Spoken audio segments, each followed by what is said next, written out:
ನಾನು ಮೆಡಿಕಲ್ ಕಾಲೇಜಿನಲ್ಲಿ ಓದ್ತಿದ್ದೆ ಹಾಗೂ ನಾನು ಮಹಿಳೆಯರ ಡೆಲಿವರಿ ಕೇಸ್ಗಳನ್ನು ನೋಡ್ತಿದ್ದೆ. ಹಾಗೆಯೇ ನನಗೆ ಮದುವೆ ವಯಸ್ಸು ಕೂಡ ಆಗಿತ್ತು. ಅಪ್ಪ ಅಮ್ಮ ಮದುವೆಯಾಗೋಕ್ಕೆ ತುಂಬ ಪ್ರೆಸರ್ ಆಗ್ತಿದ್ರು. ನಾನು ಕಳೆದ 2 ವರ್ಷದಿಂದ ಇದೇ ಆಸ್ಪತ್ರೆಯಲ್ಲಿ ಕೆಲಸ ಮಾಡುತ್ತಿದ್ದೇನೆ.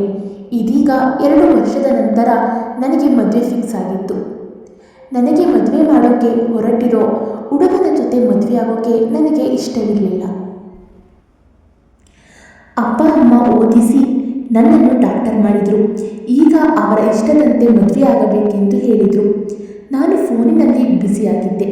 ಆಗ ನಮ್ಮದೇ ಆಸ್ಪತ್ರೆಯ ಡಾಕ್ಟರ್ ಒಬ್ಬರು ಕರೆ ಮಾಡಿದರು. ಇಲ್ಲೊಂದು ಎಮರ್ಜೆನ್ಸಿ ಕೇಸ್ ಇದೆ, ರಾತ್ರಿ ಒಬ್ಬರು ಡೆಲಿವರಿ ಆಗಿದ್ದಾರೆ, ನಿಮ್ಮದು ನೈಟ್ ಡ್ಯೂಟಿ ಇಲ್ಲದ ಕಾರಣ ಒಂದು ವಿಚಿತ್ರ ಸಮಸ್ಯೆಯಾಗಿದೆ ಎಂದು ಹೇಳ್ತಾರೆ. ಆಗ ನಾನು ಕೇಳಿದೆ, ಏನು ಸಮಸ್ಯೆ ಇದೆ ಎಂದು. ಆಗ ಅವರು ಹೇಳಿದರು, ರಾತ್ರಿ ಒಬ್ಬ ಮಹಿಳೆ ಡೆಲಿವರಿಗೆ ಬಂದಿದ್ದರು. ಪರೀಕ್ಷೆ ಮಾಡಿದಾಗ ಮಗು ತುಂಬ ತೊಂದರೆಯಲ್ಲಿ ಇದ್ದಂತೆ ಕಂಡಿತು. ನಾನು ನನ್ನ ಕಣ್ಣಾರೆ ನೋಡ್ತಿದ್ದೆ. ಇನ್ನೇನು ಆ ಮಗು ಈ ಭೂಮಿಗೆ ಬರುತ್ತಿತ್ತು. ನಾವು ಡೆಲಿವರಿ ಕೂಡ ಮಾಡಿಸಿದ್ವಿ. ಅದೇನಾಯಿತೋ ಗೊತ್ತಿಲ್ಲ, ಡೆಲಿವರಿ ಆದ ಕ್ಷಣದಲ್ಲೇ ಆ ಮಗು ಮಾಯವಾಗಿದೆ. ಎಲ್ಲಿಗೋಯ್ತು ಎಂದು ಯಾರಿಗೂ ಗೊತ್ತಾಗಲೇ ಇಲ್ಲ. ಕೆಲವು ಜನರು ಹೇಳೋ ಪ್ರಕಾರ ಅದು ಆ ಮಹಿಳೆಯ ಗಂಡನ ಮಗುವಲ್ಲ, ಬದಲಾಗಿ ಅಕ್ರಮವಾಗಿ ಬೇರೆ ಪುರುಷನಿಗೆ ಹುಟ್ಟಿದ್ದು. ಆ ಕಾರಣಕ್ಕಾಗಿ ಆ ಮಗುವನ್ನು ಈ ಲೋಕಕ್ಕೆ ಬರಲು ಬಯಸ್ತಾ ಇರಲಿಲ್ಲ. ಅದಕ್ಕಾಗಿ ದೇವರೇ ಅವಳ ಗರ್ಭದಿಂದ ಮಾಯ ಮಾಡಿ ಯಾವುದೋ ಪ್ರಾಣಿಯ ಗರ್ಭಕ್ಕೆ ಹಾಕಿಬಿಟ್ಟಿರಬಹುದು. ಇದು ತಿಳಿದು ಮಹಿಳೆ ಹುಚ್ಚಿಯಾಗಿದ್ದಾಳೆ. ಅವಳ ಮನೆಯವರು ಅವಳನ್ನು ಇಲ್ಲಿಂದ ಮನೆಗೆ ಕರೆದುಕೊಂಡು ಹೋಗಿದ್ದಾರೆ. ನಾನು ಕೇಳಿದೆ, ಇದು ಹೇಗೆ ಸಾಧ್ಯ? ಆಗ ಅವನು ಹೇಳಿದ, ನಮಗೂ ಕೂಡ ನಂಬೋಕೆ ಆಗ್ತಿಲ್ಲ. ಆದರೆ ಮಗು ಕಾಣೆಯಾದ ನಂತರ ಯಾವುದೇ CCTV ದೃಶ್ಯ ಸೆರೆಯಾಗಿಲ್ಲ. ಮಗುವನ್ನು ಹೊರಗಡೆ ತಗೊಂಡು ಹೋಗುವ ಯಾವುದೇ ಫುಟೇಜ್ ಕಾಣುತ್ತಿಲ್ಲ. ನಮಗೆ ತಿಳಿಯುತ್ತಿಲ್ಲ ಮಗು ಎಲ್ಲಿಗೋಯಿತು ಎಂದು. ನಾನು ಹೈರಾಣಾಗಿ ಹೋಗಿದ್ದೇನೆ. ಅವಳ ಜೊತೆ ಅವಳ ಅಮ್ಮ ಕೂಡ ಇದ್ದಳು. ಅವರು ಹೇಳುತ್ತಿದ್ದರು, ನನ್ನ ಮಗಳ ಮೇಲೆ ಮಾಟ ಮಂತ್ರ ನಡೆದಿದೆ ಎಂದು. ನನಗೆ ಆಶ್ಚರ್ಯವಾಗ್ತಿದೆ. ನಾನು ಬರ್ತಾ ಇದ್ದೇನೆ, ಬಂದು ಮಾತನಾಡುತ್ತೇನೆ ಎಂದು ಹೇಳಿದರು. ನಾನು ಆಗ ಯೋಚಿಸತೊಡಗಿದೆ. ಒಂದು ಮಹಿಳೆಯ ಹೊಟ್ಟೆಯಿಂದ ಮಗು ಹೇಗೆ ಕಾಣೆಯಾಗುತ್ತೆ? ಒಬ್ಬ ಡಾಕ್ಟರ್ ಆಗಿ ಅವರು ಈ ರೀತಿಯ ಕತೆ ಹೇಳುತ್ತಿದ್ದಾರೆಂದು ಏನು ಹೇಳಬೇಕು? ಡಾಕ್ಟರ್ ಆಗಿ ಈ ಮೂಢನಂಬಿಕೆಗಳನ್ನು ಹೇಗೆ ನಂಬುತ್ತಿದ್ದಾರೆ? ನಾನು ಯೋಚನೆ ಮಾಡುತ್ತಾ ಇನ್ನೇನು ಆಸ್ಪತ್ರೆ ಒಳಗೆ ಹೋಗುವಷ್ಟರಲ್ಲಿ ಆಸ್ಪತ್ರೆ ಗೇಟಿನ ಮುಂದೆ ಒಂದು ವಿಚಿತ್ರವಾದ ಘಟನೆ ನಾನು ನೋಡಿದೆ. ಒಬ್ಬ ಯುವತಿ ಒಂದು ನಾಯಿಯನ್ನು ಟ್ರೋಲಿ ಮೇಲೆ ಮಲಗಿಸಿದ್ಲು. ಆಸ್ಪತ್ರೆಯ ಒಳಗಡೆ ಪ್ರವೇಶಿಸಲು ಸೆಕ್ಯೂರಿಟಿ ಗಾರ್ಡ್ ಹತ್ರ ಗಲಾಟೆ ಮಾಡ್ತಿದ್ಲು. ಸೆಕ್ಯೂರಿಟಿ ಹೇಳ್ತಿದ್ದ, ಇದು ಮನುಷ್ಯರ ಆಸ್ಪತ್ರೆ, ಪ್ರಾಣಿಗಳದಲ್ಲ, ಇಲ್ಲಿ ಪ್ರಾಣಿಗಳಿಗೆ ಪ್ರವೇಶವಿಲ್ಲವೆಂದು ಹೇಳ್ತಾನೆ. ಆದರೆ ಯುವತಿ ಮತ್ತೆ ಮತ್ತೆ ಜಗಳ ಮಾಡ್ತಿದ್ಲು, ಜೊತೆಗೆ ಅಳುತ್ತಿದ್ಲು. ನಮಗೆ ಒಮ್ಮೆ ಒಳಗಡೆ ಹೋಗಲು ಬಿಡಿ, ಡಾಕ್ಟರ್ ಒಮ್ಮೆ ನೋಡಲು ಬಿಡಿ. ನಾನು ಇದನ್ನು ನೋಡುತ್ತಲೇ ಇದ್ದೆ. ನಾನು ಡ್ರೈವರ್ ಹತ್ರ ಸೀದಾ ಮುಂದಕ್ಕೆ ಹೋಗೋಕೆ ಹೇಳಿದೆ. ಆದರೆ ನಂತರ ವಾಪಸ್ ಹಿಂದೆ ಚಲಾಯಿಸೋಕೆ ಹೇಳಿ ಕಾರಿನಿಂದ ಇಳಿದು ಕೇಳಿದೆ, ಏನು ಸಮಸ್ಯೆ, ಯಾಕೆ ಗಲಾಟೆ ಮಾಡ್ತೀರಾ? ಆಗ ಯುವತಿ ಕೇಳಿದ್ಲು, ನೀವು ಡಾಕ್ಟರ್ ಅಲ್ವಾ? ನಾನು ಕೋಟ್ ಧರಿಸಿದ್ದೆ. ನಾನಂದೆ, ಹೌದು ನಾನು ಡಾಕ್ಟರ್. ಯುವತಿ ಹೇಳ್ತಾಳೆ, ಡಾಕ್ಟರ್, ಈ ನಾಯಿಯನ್ನು ನೋಡಿ, ಇದರ ಹೊಟ್ಟೆ ಒಳಗಡೆ ಏನೋ ಇದೆ. ನಾನು ಹೇಳಿದೆ, ನಾಯಿ ಸತ್ತೋಗಿದೆ. ಹೌದು, ನಾಯಿ ಸತ್ತೋಗಿದೆ, ಆದರೆ ಅದರ ಹೊಟ್ಟೆಯಲ್ಲಿ ಏನೋ ಇದೆ ಎಂದು ಯುವತಿ ಹೇಳ್ತಾಳೆ. ನಾಯಿ ಕಾಣೋಕ್ಕೆ ವಿಚಿತ್ರವಾಗಿತ್ತು. ಅದರ ಹೊಟ್ಟೆ ಭಾಗ ಉಬ್ಬಿತ್ತು. ನಾನಂದೆ, ಇದು ಮನುಷ್ಯರ ಆಸ್ಪತ್ರೆ, ಪ್ರಾಣಿಗಳದ್ದಲ್ಲ. ನಮಗೂ ಗೊತ್ತಿದೆ ಇದು ಮನುಷ್ಯರ ಆಸ್ಪತ್ರೆ ಎಂದು. ಅದಕ್ಕಾಗಿಯೇ ನಾವು ಇಲ್ಲಿಗೆ ಬಂದಿದ್ದು ಎಂದು ಯುವತಿ ಹೇಳ್ತಾಳೆ. ಯಾಕೆಂದರೆ ಈ ನಾಯಿಯ ಹೊಟ್ಟೆಯ ಒಳಗಿನಿಂದ ಮಗುವಿನ ಅಳೋ ಶಬ್ದ ಬರುತ್ತಿತ್ತು. ಅವಳ ಮಾತು ಕೇಳಿ ನಾನು ಬೆಚ್ಚಿಬಿದ್ದೆ. ಹೀಗೆ ಆಗೋಕ್ಕೆ ಸಾಧ್ಯವಿಲ್ಲ ಎಂದು ನಾನು ಅವಳಿಗೆ ಹೇಳಿದೆ. ಸಾಧ್ಯ ಇರುವ ಕಾರಣ ನಾವು ಇದನ್ನು ಇಲ್ಲಿಗೆ ತಂದಿದ್ದು ಎಂದು ಯುವತಿ ಹೇಳ್ತಾಳೆ. ನಾಯಿ ಮೈ ತುಂಬ ನೊಣಗಳ ರಾಶಿ ಮುತ್ತಿಕೊಂಡಿದ್ದವು.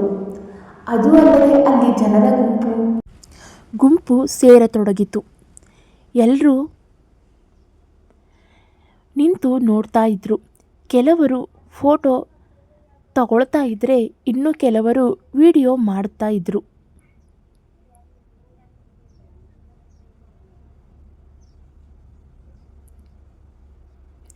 ಮೊದಲೇ ತುಂಬ ಲೇಟಾಗಿದೆ. ತಾವು ದಯವಿಟ್ಟು ದೊಡ್ಡ ಮನಸ್ಸು ಮಾಡಿ ನಮಗೆ ಸಹಾಯ ಮಾಡಿ. ಇನ್ನು ಸಮಯ ವ್ಯರ್ಥ ಮಾಡಬೇಡಿ ಎಂದು ಯುವತಿ ಮನವಿ ಮಾಡ್ತಾಳೆ. ನಾನು ಹೇಳಿದೆ, ಈ ನಾಯಿ ಸತ್ತೋಗಿದೆ, ನಿಮಗೇನು ಸಂಕಲ್ಪ ಅಷ್ಟೇ, ನೀವು ಹೇಳೋ ರೀತಿ ಯಾವುದೂ ನಡೆದಿರಲಿಕ್ಕಿಲ್ಲ, ಇದೆಲ್ಲ ಅಸಾಧ್ಯವಾದ ಮಾತು ಎಂದು ನಾನು ಹೇಳಿದಾಗ ಅವಳಂದ್ಲು, ಮೊದಲು ನಾವು ಕೂಡ ಅಂದ್ಕೊಂಡ್ವಿ, ಆದರೆ ನಮ್ಮ ಕಿವಿಯಾರೆ ಮಗು ಅಳೋದನ್ನು ಕೇಳಿಸ್ಕೊಂಡ್ವಿ. ನೀವು ನಮಗೆ ಸಹಾಯ ಮಾಡಲೇಬೇಕೆಂದು ಒತ್ತಾಯ ಮಾಡ್ತಾರೆ. ನಾನು ನಿಮಗೆ ಸಹಾಯ ಮಾಡೋದ್ರಿಂದ ಯಾವುದೇ ಪ್ರಯೋಜನ ಆಗಬಹುದೆಂದು ನನಗನಿಸೋದಿಲ್ಲ, ಬದಲಾಗಿ ನಮ್ಮ ಆಸ್ಪತ್ರೆ ಹೆಸರು ಹಾಳಾಗಬಹುದು ಅಷ್ಟೇ ಎಂದು ನಾನು ಹೇಳಿದೆ. ಇದು ಹೊರ ಸಮಾಜಕ್ಕೆ ತಿಳಿದು ಏನೆಲ್ಲ ಕಥೆಗಳನ್ನು ಕಟ್ಟಿ ಹರಿಯಬಿಡ್ತಾರೆ, ಸುಮ್ಮನೆ ಜನರ ಬಾಯಿಗೆ ಆಹಾರವಾಗ್ತೀವಿ ಅಷ್ಟೇ. ಆಗ ಯುವತಿ ಹೇಳ್ತಾಳೆ, ಸಮಾಜ ಏನಾಡ್ಕೊಂಡ್ರೂ ನಷ್ಟ ಕಷ್ಟ ಏನೂ ಇಲ್ಲ, ಯಾಕಂದರೆ ಈ ಘಟ್ಟೆ ಕೂಡ ಸಮಾಜದ ಒಂದು ಭಯಾನಕ ರೂಪವಷ್ಟೇ. ಇದು ಈಗ ನಮ್ಮ ಮುಂದೆ ಬಂದಿದೆ. ನಂತರ ಯುವತಿ ದೇವರ ಆಣೆ ಮಾಡಿ ನಮಗೆ ಸಹಾಯ ಮಾಡಲೇಬೇಕೆಂದು ಮತ್ತೆ ಹಠ ಮಾಡ್ತಾಳೆ. ಆಗ ನಾನೊಮ್ಮೆ ನಾಯಿ ಕಡೆ ನೋಡಿದೆ, ನಂತರ ಯುವತಿಯನ್ನು ನೋಡಿದೆ, ಮತ್ತೆ ಹೇಳಿದೆ, ಆಯಿತು ಒಳಗೆ ಬನ್ನಿ.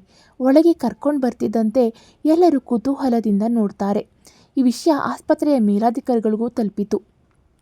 ಅವರಂದರು, ನನಗೆ ಈ ಹುಡುಗಿಯರು ಹುಚ್ಚರಂತೆ ಕಾಣ್ತಾರೆ, ಆದರೆ ನೀವು ತಿಳಿದಿರೋರು, ನೀವು ಯಾಕೆ ಇವರನ್ನು ಒಳಗೆ ಬಿಡ್ರಿ, ಇದೆಲ್ಲ ಏನು? ಅದಕ್ಕೆ ನಾನಂದೆ, ಡಾಕ್ಟರ್ ಸಾಹೇಬ್ರೆ, ಇವರೊಂದು ಮಾತು ನನ್ನ ಹತ್ರ ಹೇಳಿದ್ದಾರೆ, ಆ ಕಾರಣಕ್ಕಾಗಿ ಇವರನ್ನು ನಾನು ಒಳಗೆ ಬಿಡ್ತಿದ್ದೇನೆ. ಒಂದು ವೇಳೆ ವಿಷಯ ಸುಳ್ಳಾಗಿದ್ದರೆ ನಮ್ಮ ಸಮಯ ವ್ಯರ್ಥ ಮಾಡಿದ್ದಕ್ಕಾಗಿ ಇವರಿಗೆ ತಕ್ಕ ಶಿಕ್ಷೆ ಕೊಡಿಸುವ. ಒಂದು ವೇಳೆ ಇವರು ಹೇಳೋದು ನಿಜವಾಗಿದ್ದರೆ ಆ ಸಮಸ್ಯೆಯನ್ನು ಪರಿಹರಿಸೋದು ನಮ್ಮ ಕರ್ತವ್ಯವಾಗಿದೆ. ಇನ್ಚಾರ್ಜ್ ಕೂಡ ನನ್ನ ಮಾತು ಕೇಳಿ ಬಿಚ್ಚಿ ಬಿದ್ದಿದ್ರು.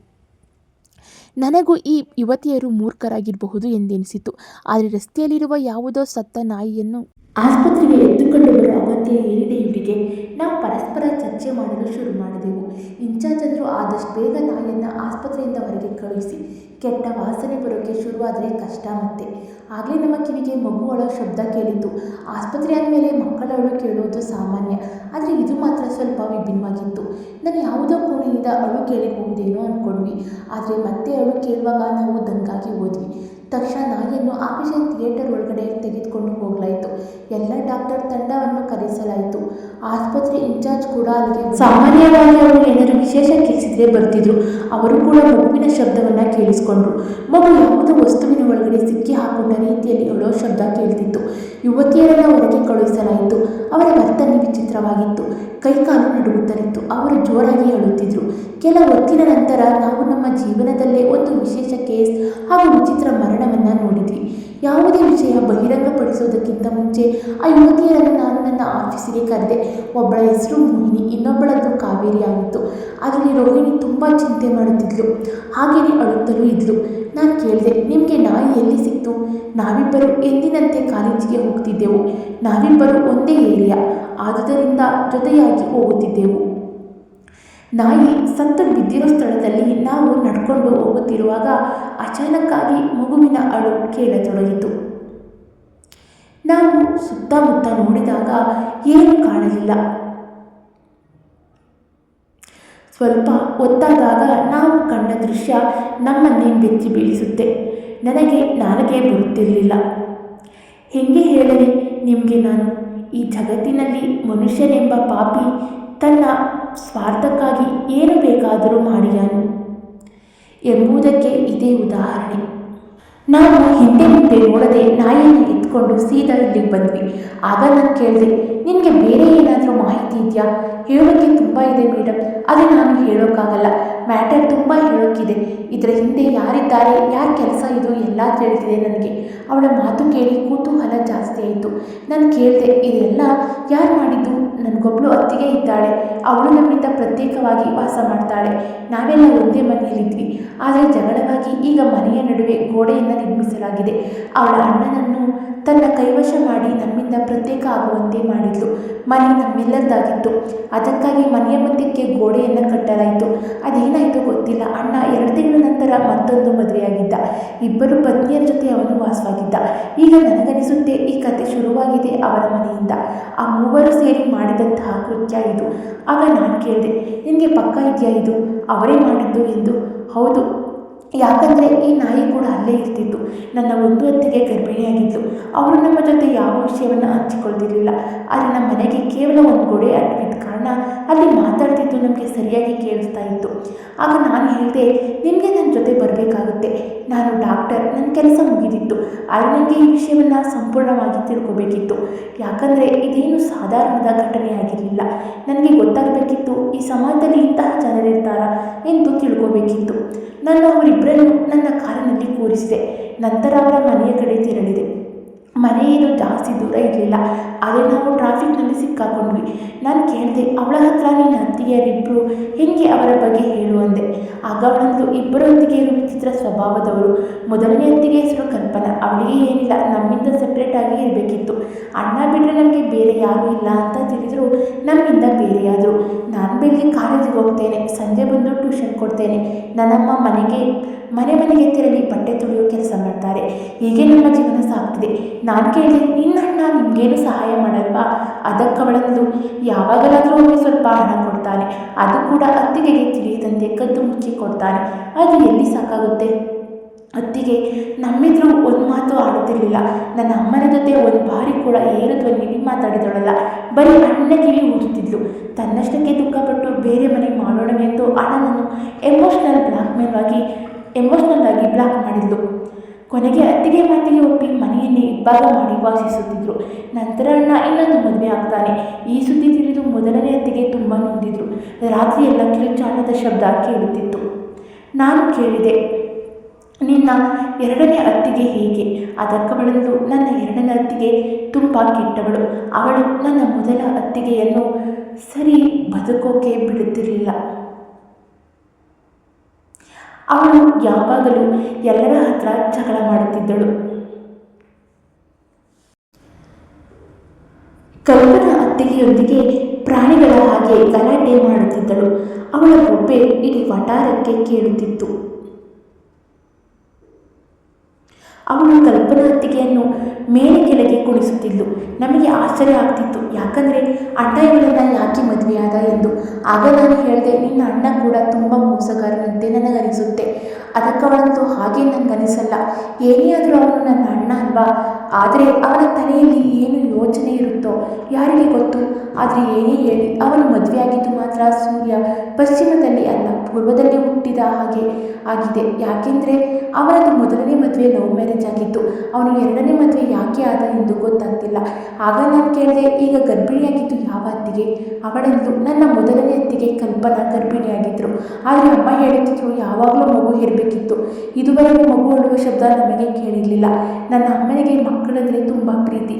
ಅವರು ಹೇಳುತ್ತಿದ್ರು, ನನ್ನ ಒಬ್ಬನೇ ಮಗನ ವಂಶ ಆ ಮಗು, ನಾನು ಅದನ್ನು ಸಾಕಲು ಬಯಸುತ್ತೇನೆ ಎಂದು.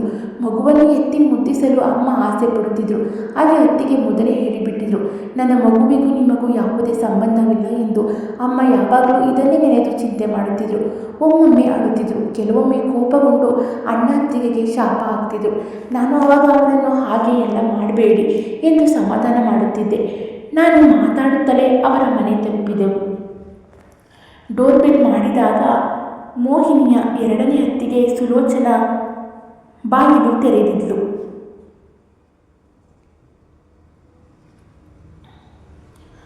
ಅವಳನ್ನು ಕಂಡೊಡನೆ ನನಗನಿಸಿತು, ಇವಳು ಖತರ್ನಾಕ್ ಇದ್ದಂತೆ ಕಾಣುತ್ತೆ. ಟೈಟ್ ಫಿಟ್ ಡ್ರೆಸ್ ಧರಿಸಿದ್ಲು. ಮನೆಯಲ್ಲಿ ಇರುವಾಗಲೇ ಅಷ್ಟೊಂದು ಮೇಕಪ್ ಮಾಡಿಕೊಂಡಿದ್ಲು. ಅವಳನ್ನು ನೋಡುವಾಗಲೇ ಗಂಡಸರನ್ನು ಸೆಳೆಯಲು ಕೆಲ ಹುಡುಗಿಯರು ರೆಡಿಯಾಗಿ ನಿಂತಂತೆ ಕಾಣುತ್ತಿತ್ತು. ಇವಳನ್ನು ಯಾಕೆ ಈ ಅಪ್ಪ ಮದುವೆ ಆಗ್ಬಿಟ್ಟ ಎಂದು ನನಗನಿಸಿತ್ತು. ಅವಳ ಅತ್ತಿಗೆ ಮೋಹಿನಿಯನ್ನು ನೋಡಿದ ಕೂಡಲೇ ಕೇಳಿದ್ಲು, ನೀನೇನು ಇಲ್ಲಿ? ಇದು ಯಾರು ಮೇಡಮ್?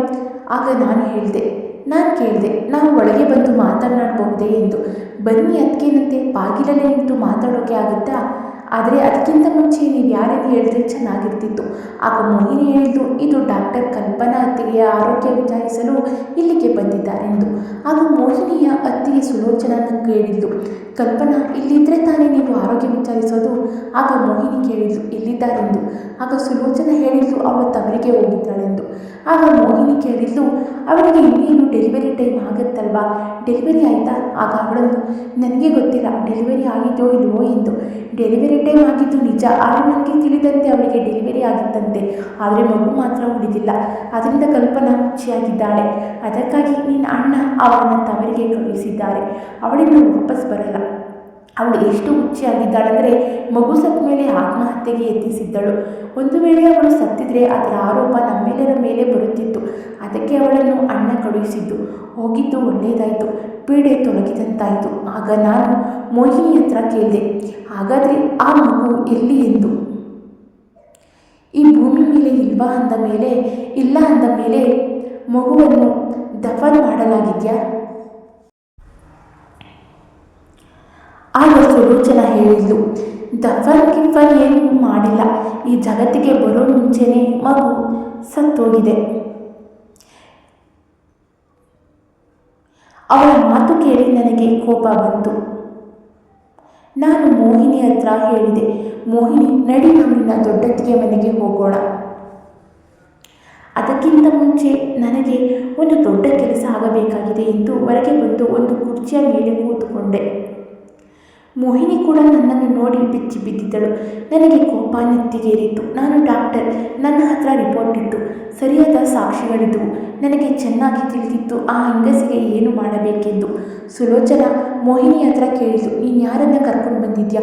ಗುರುತು ಪರಿಚಯ ಇಲ್ಲ, ಬಂದ ದೊಡ್ಡ ತನಿಖೆ ಮಾಡೋಕ್ಕೆ ಶುರು ಮಾಡಿದ್ದಾಳೆ. ಆದರೆ ನನಗೆ ಅವಳನ್ನು ಏನು ಮಾಡಬೇಕೆಂದು ಚೆನ್ನಾಗಿ ತಿಳಿದಿತ್ತು. ಆ ಮಹಿಳೆಯ ಹಾವಭಾವ ನನಗೆ ಸ್ವಲ್ಪನೂ ಇಷ್ಟವಾಗಿರಲಿಲ್ಲ.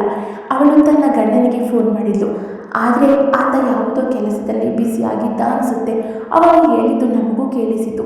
ನಾನು ಬ್ಯುಸಿ ಇದ್ದೇನೆ, 1 ಗಂಟೆ ನಂತರ ಬರ್ತೇನೆ ಎಂದು ಹೇಳ್ತಾನೆ.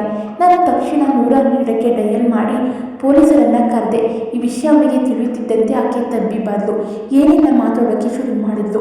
ನಾನು ಇಲ್ಲಿಂದ ಹೋಗಬೇಕು ಎಂದು ಕೋಪದಿಂದ ಕಿರುಚಿದ್ಲು. ಆಗ ನಾನಂದೆ, ನೀನು ಎಲ್ಲಿಗೂ ಹೋಗೋ ಆಗಿಲ್ಲ. ಈಗ ಪೊಲೀಸರು ಬರ್ತಾರೆ, ಅವರು ನಿನ್ನನ್ನು ಕರ್ಕೊಂಡು ಹೋಗ್ತಾರೆ. ಸ್ವಲ್ಪ ಹೊತ್ತಾದಾಗ ಪೊಲೀಸರು ಅಲ್ಲಿಗೆ ಬಂದಿದ್ರು. ನಾನು ನನ್ನ ಅಣ್ಣನನ್ನು ಆ ಸ್ಥಳಕ್ಕೆ ಬರೋಕ್ಕೆ ಹೇಳಿದ್ದೆ. ಆತ ಸ್ವಲ್ಪ ತಿಳುವಳಿಕೆ ಇರೋ ವ್ಯಕ್ತಿಯಾಗಿದ್ದ. ಅವನಿಗೆ ನಾನು ಏನೆಲ್ಲ ಹೇಳಿದ್ದೆ ಅವನು ಕೂಡ ಆಶ್ಚರ್ಯಗೊಂಡಿದ್ದ. ಅಣ್ಣ ಅದೇ ಹೊತ್ತಿಗೆ ಅಲ್ಲಿಗೆ ಬಂದು ಮುಟ್ಟಿದ್ದ. ಪೊಲೀಸರ ಹತ್ರ ನಾನು ಹೇಳಿದೆ, ಆ ಮಹಿಳೆಯನ್ನು ಅರೆಸ್ಟ್ ಮಾಡಿ. ಅವಳು ಒಂದು ಮಗುವನ್ನು ಕದ್ದಿದ್ದು ಮಾತ್ರವಲ್ಲ, ಆ ಮುಗ್ಧ ಮಗುವಿನ ಮೇಲೆ ಮಾಡಬಾರದ ಕೃತ್ಯ ಮಾಡಿದ್ದಾಳೆ, ಭಯಾನಕ ಆಟ ಆಡಿದ್ದಾಳೆ, ದೊಡ್ಡ ಅಪರಾಧವನ್ನು ಎಸಗಿದ್ದಾಳೆ. ಪೊಲೀಸರ ಜೊತೆ ಲೇಡಿ ಕಾನ್ಸ್ಟೇಬಲ್ ಕೂಡ ಬಂದಿದ್ರು. ಅವರು ಸುಲೋಚನಳನ್ನು ಹಿಡ್ಕೊಳ್ತಾರೆ. ಅವಳು ತುಂಬ ವಿನಂತಿ ಮಾಡಿದಳು, ನನ್ನನ್ನು ಬಿಟ್ಟು ಬಿಡಿ, ನಾನೇನು ಮಾಡಿಲ್ಲವೆಂದು.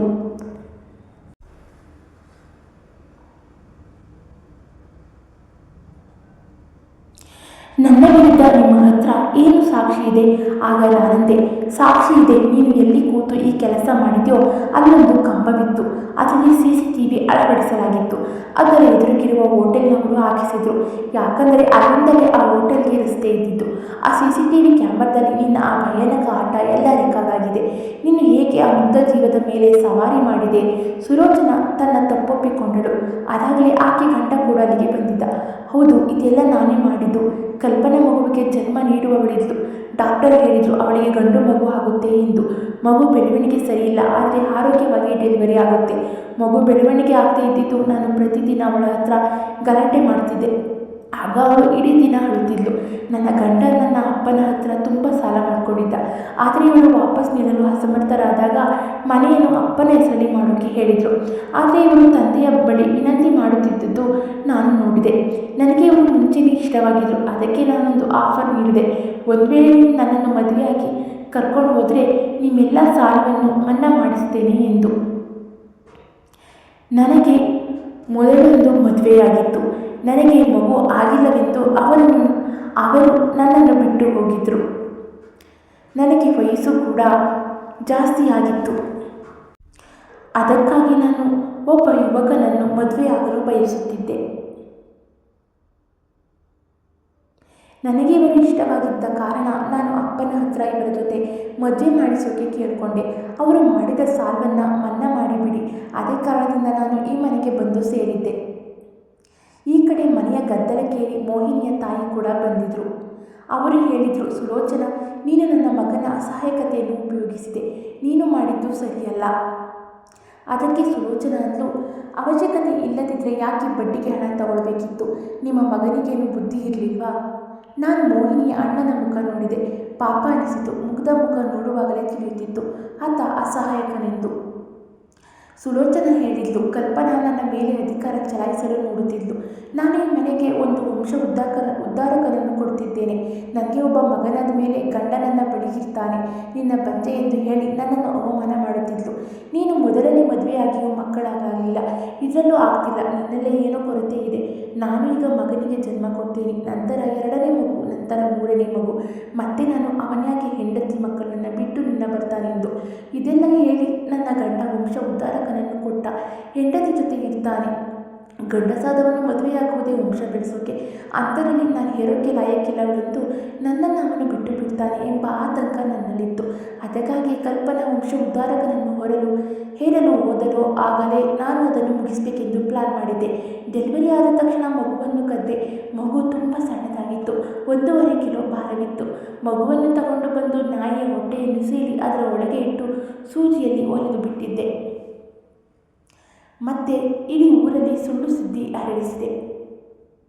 ದೇವರು ಕೊಟ್ಟ ಶಾಪದಿಂದ ಮಗು ಯಾವುದೋ ಪ್ರಾಣಿಯ ಹೊಟ್ಟೆ ಸೇರುತ್ತೆಂದು ಕತೆ ಕಟ್ಟಿದೆ.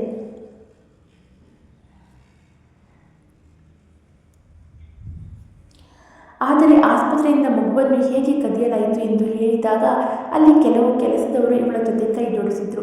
ಸುಲೋಚನಾಳ ತಂದೆ ಹತ್ರ ತುಂಬ ದುಡ್ಡಿದ್ದ ಕಾರಣ ಯಾರೋ ಪ್ರಾಮಾಣಿಕತೆಯನ್ನು ಖರೀದಿಸುತ್ತಿದ್ದರು. ಹಣದ ಪ್ರಭಾವದಿಂದಲೇ ಇಷ್ಟೆಲ್ಲ ಮಾಡಿದ್ದು. ಇದೆಲ್ಲ ಕೇಳ್ತಿದ್ದ ಗಂಡ ಬೆಚ್ಚಿ ಬಿದ್ದ. ಸುಲೋಚನಾಳನ್ನು ಪೊಲೀಸರು ಕರೆದುಕೊಂಡು ಹೋದರು. ಅಲ್ಲಿಗೆ ಹೋದ ಮೇಲೆ ನಾನು ಕೇಳಿದೆ, ಕಲ್ಪನಾಳ ಡೆಲಿವರಿ ಕೇಸ್ ಯಾರೆಲ್ಲ ಹ್ಯಾಂಡಲ್ ಮಾಡಿದ್ರೋ ಅವರನ್ನೆಲ್ಲ ಪೊಲೀಸರಿಗೆ ಹಸ್ತಾಂತರಿಸಿ ನಂತರ ನಾವು ಕಲ್ಪನಾಳ ಮನೆಗೆ ಹೋದ್ವಿ. ಬೇಡ ನೀವು ಬರುವುದೇ ಬೇಡ ಎಂದಾಗ ನಾವು ಬಲವಂತವಾಗಿ ಮನೆಯೊಳಗೆ ಹೋದ್ವಿ. ಆಗ ಅವರು ನಮ್ಮನ್ನು ಗುರಾಯಿಸಿ ನೋಡಿದರು. ಅವರು ಹೆದರಿದರು. ಕಲ್ಪನಾ ಅಲ್ಲೇ ಮಲಗಿದ್ಲು. ಅವಳ ಸ್ಥಿತಿ ತುಂಬ ಚಿಂತಾಜನಕವಾಗಿತ್ತು. ನಾನು ಹತ್ತಿರ ಹೋಗಿ ಪರೀಕ್ಷೆ ಮಾಡಿದೆ. ಅವಳಿಗೆ ಜ್ವರ ಬರುತ್ತಿತ್ತು. ನಿನ್ನೆಯಷ್ಟೇ ಅವಳು ಹೆತ್ತಿದ್ಲು. ಈ ಘಟನೆಯಿಂದ ತುಂಬ ನೊಂದಿದ್ಲು. ಅವಳಷ್ಟಕ್ಕೆ ಮಾತಾಡುತ್ತಿದ್ಲು. ನಾನು ಕೆಟ್ಟವಳು, ನನಗೆ ತುಂಬ ಕೆಟ್ಟದಾಗಿದೆ. ಅವಳು ವಿಚಿತ್ರವಾಗಿ ವರ್ತಿಸ್ತಾ ಇದ್ಲು. ಒಂದು ರೀತಿಯಲ್ಲಿ ಅವಳು ಹುಚ್ಚಿಯರಂತೆ ಮಾಡುತ್ತಿದ್ಲು.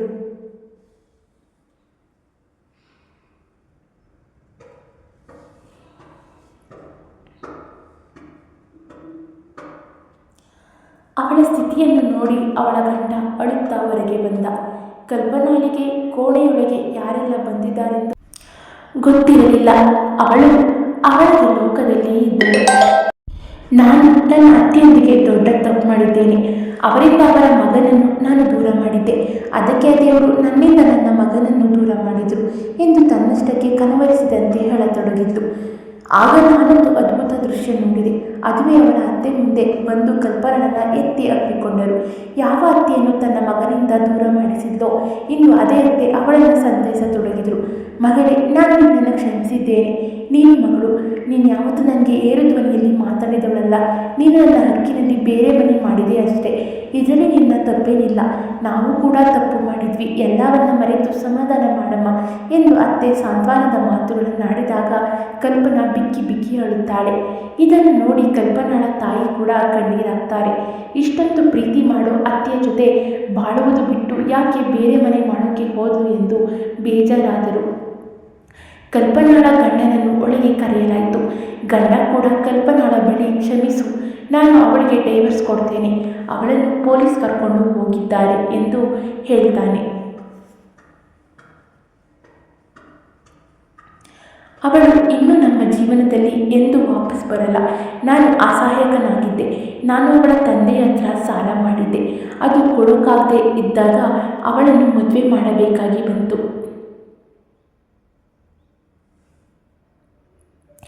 ಈಗ ಕಲ್ಪನಾಳಿಗೆ ಪ್ರಜ್ಞೆ ಬಂದಿತ್ತು. ಎಲ್ಲ ಮಾತು ಅವಳಿಗೆ ಕೇಳುತ್ತಿತ್ತು. ಅವಳ ಅತ್ತೆ ಅವಳನ್ನು ಕ್ಷಮಿಸಿದ್ಲು. ಗಂಡ ವಾಪಸ್ ಬಂದಿದ್ದ. ಆದರೂ ಅವಳ ದುಃಖ ಹಾಗೇ ಉಳಿದಿತ್ತು. ನನ್ನ ಮಗ ವಾಪಸ್ ಬರಲ್ಲ, ಅವನು ಈ ಭೂಮಿಯನ್ನು ಬಿಟ್ಟು ಹೋಗಿದ್ದಾನೆ. ಆಗ ನಾನು ಆ ನರ್ಸನ್ನು ಒಳಗೆ ಕರೆದೆ. ಅವಳು ಗಾಡಿಯಲ್ಲೇ ಕೂತಿದ್ಲು. ನರ್ಸ್ ಒಳಗೆ ಬರುತ್ತಿದ್ದಂತೆ ಕಲ್ಪನಾಳಿಗೆ ಶಾಕ್ ಆಯಿತು. ತನ್ನ ಅನಾರೋಗ್ಯ ಎಲ್ಲ ಮರೆತು ಬಿಟ್ಟಳು. ಆ ಕ್ಷಣದಲ್ಲಿ ಕಲ್ಪನಾ ನರ್ಸ್ ಮುಂದೆ ಓಡಿ ಹೋಗ್ತಾಳೆ. ನರ್ಸ್ ಕೈಯಲ್ಲಿದ್ದ ತನ್ನ ಮಗುವನ್ನು ಎತ್ತಿ ಹೆಗಲ ಮೇಲೆ ಹಾಕಿ ಮುತ್ತಾಡುತ್ತಾಳೆ. ಕಲ್ಪನಾಳ ಮಗು ಸುರಕ್ಷಿತವಾಗಿತ್ತು. ಪವಾಡ ಅಂದರೆ ತಪ್ಪಾಗಲ್ಲ. ದೇವರ ದಯೆಯಿಂದ ಮಗು ಬದುಕುಳಿದಿತ್ತು. ಮಗುವನ್ನು ಹೆತ್ತ ಕೂಡಲೇ ಯಾವುದೇ ಔಷಧಿಯಾಗಲಿ ಯಾವುದೇ ಚಿಕಿತ್ಸೆಯಾಗಲಿ ನೀಡಲಿರಲಿಲ್ಲ. ನೇರವಾಗಿ ಹಸುಗೂಸನ್ನು ಕದ್ದು ತಗೊಂಡು ಹೋಗಿ ನಾಯಿಯ ಹೊಟ್ಟೆಯನ್ನು ಸೀಳಿ ಅದರ ಒಳಗೆ ಇಟ್ಟು ಹುಲಿಗೆ ಹಾಕಲಾಯಿತು. ಇದೆಲ್ಲಾಗಿ 12-14 ಗಂಟೆ ಕಳೆದಿತ್ತು. ನಂತರ ಆ ಸತ್ತ ನಾಯಿಯನ್ನು ನಮ್ಮ ಬಳಿ ತಂದಾಗ ನಾವು ಮಗುವನ್ನು ರಕ್ಷಿಸಿದೆವು. ನಾವು ಆಶ್ಚರ್ಯಚಕಿತರಾಗಿದ್ದೆವು. ಯಾಕೆಂದರೆ ಮಗು ಸಣ್ಣ ಪುಟ್ಟ ಗಾಯವಿದ್ದರೂ ಬದುಕುಳಿದಿತ್ತು. ಬೇಕಾದ ಚಿಕಿತ್ಸೆ ನೀಡಿ ಐಸಿಯುವಿನಲ್ಲಿ ಇಡಲಾಗಿತ್ತು. ಮಗುವಿನ ಬೆಳವಣಿಗೆ ಕಡಿಮೆ ಇದ್ದ ಕಾರಣ ಮಗು ಕೂಡ ಚಿಕ್ಕದಾಗಿತ್ತು.